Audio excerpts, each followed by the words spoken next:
The house waits until the sun is well below the tree line to show me its real face. During the day, it's just a structure, four walls, a roof that needs patching, a kitchen floor that catches the glare and judges every speck of dust. But at night, when the blue hour finally gives up, the architecture loosens its collar.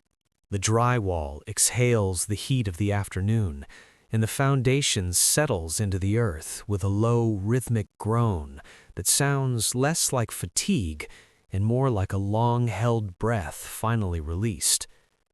I move through the hallway without turning on the lights, guided by the pale glow of a street lamp filtering through the blinds. In this half-light, the rooms stretch. The ceilings feel higher, the corners deeper, as if the house is making space for all the thoughts we ignore while the sun is up. Every piece of furniture I've lived with for 30 years seems to change its posture once the world goes quiet. The oak dining table, scarred by spilled wine, homework, and late-night bills, loses its damage in the dark and becomes a silent witness instead. I run my hand along its edge and feel the echo of conversations that once leaned across it. My armchair in the corner looks less like a seat now and more like an invitation, patient, familiar. There's a kind of stillness that only exists when clocks are the loudest things in the room, a quiet so deep you can hear the refrigerator humming in the kitchen like a mechanical heart. Marta used to say that houses have memories, and that they only share them when you're quiet enough to listen. She would walk these rooms at night like a gallery, touching door frames and photographs with a reverence I didn't understand then. 10 years after she's gone, I find myself copying her movements. She wasn't looking for ghosts, she was honoring the space we claimed together. The house doesn't feel empty at 2 in the morning. It feels full of shared habits, the echo of a lullaby, the click of her heels, the silence of 2 people reading in bed.